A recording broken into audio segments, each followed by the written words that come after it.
Mission Impossible Fallout. Just seen it. It's actually a great movie. After I think it was like this movie came out like 5 years ago, but it's a very good movie. Liked every moment of it. The acting was good. My favorite character will have to be Walker, Henry Cavill's character. Um, Probably I wouldn't say he's the best character, but he's definitely second. No, he's my best character because he's amazing.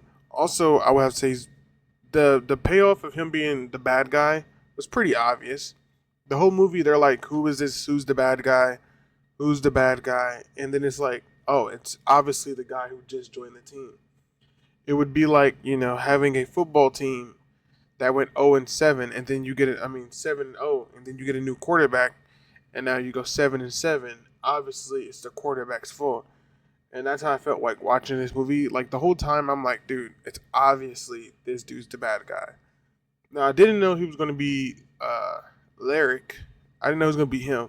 I thought he was just gonna be like a foreign agent or a foreign buyer. But I knew the whole time, like, this is obviously a bad guy. From the moment he walked onto screen, I knew he was gonna be a bad guy. Because anytime a movie introduces a character out of the blue, for instance, even if you go look at like the OG Blade, Blade had the same thing. Like Blade, obviously Blade was the main character, but he joined a new crew, and it's like obviously someone's going to be a traitor, and that didn't even surprise me back in Blade. It's always pretty obvious that someone's going to be a traitor, but nonetheless, Henry Cavill was still amazing. He was very intimidating. Uh, his whole demeanor of just stoic. I like his attitude. He was he was I don't know how you would explain it. He was very calm. Always calm. Even when like his cover was blown, he was very calm, which is like very cool to see.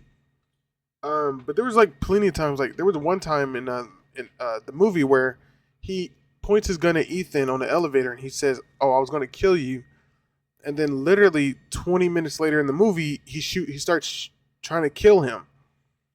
It's like, and if you think about it, nothing between them 20 minutes changed why Ethan has to stay alive. It just I didn't like that. Honestly, that ruined it for me. Um, Even the guy with the beard, like the old guy, I don't understand why he doesn't have a bullet in his head. Like the main guy they're trying to catch, I forgot his name. But the main guy they're trying to catch with a beard, like it doesn't make sense why they don't put a bullet in his brain. Mainly because he has to stay alive because he knows things. But it's straight plot armor. The aiming of characters is plot armor. I mean, literally, someone gets the main villain, the second main villain gets shot in his head, or you think he does, and he got shot in his ear with a blindfold on, meaning he couldn't even see someone was going to shoot him. And then she proceeds to shoot a shit ton more times. But that's literally that's the only flaw I have with this movie is that Henry Cavill, Austin Walker, was obviously a bad guy. It didn't ruin the movie for me because the movie was still entertaining. Him being the bad guy was not why I watched the movie. It's mainly the set pieces, which was amazing. The fight scene, the bathroom fight scene, as we know, I think it's a solid. I give it a solid 10. It's pretty. I give it a solid 10 out of 10. It's pretty good. I want to say realistic, but I don't know how a fight like that in the bathroom will go. But I will say there was no wasted hand movements. There was no wasted potential. Like the Asian guy, was trying to kill, and the good guys were trying to keep him alive. Uh, I gotta agree with that. Also the action set piece of what happens after that? I think it's the club. That was pretty cool. A little simple fight with the bodyguards or the hitman. Pretty cool. The whole set piece where they what's it called? Capture the main bad guy, where he's thrown in the water. That set piece was amazing. Where they're running around the city and they're on the motorcycles. That was very intense. Loved every second of that. Even like I will say, I don't know if Henry Cavill, Austin Walker, tampered with his bike. I don't know that though. I don't know that. Um, I think that might have just been a movie thing, but they never explained if he messed with the bike. They didn't have to. but I thought he did after watching the movie. It would have made sense. But yeah. Also, another thing that blows my mind with this movie is like how someone as like Austin Walker can be a bad guy in such a world-threatening mission.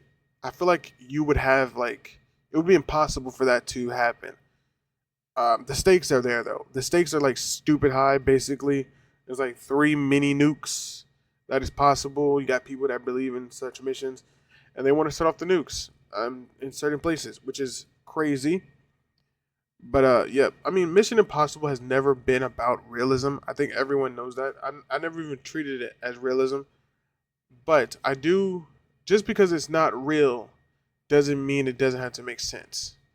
Like you can have the story still has to make sense. You can't just shoot someone in the head and be like they survived because it's not real. I'm not saying this movie goes that far, but this movie does have a lot of times where it's just at the very beginning of the movie, the main what they're called, the main mini nukes, they get stole, but you don't hear no footsteps. No one was behind them when they stole them.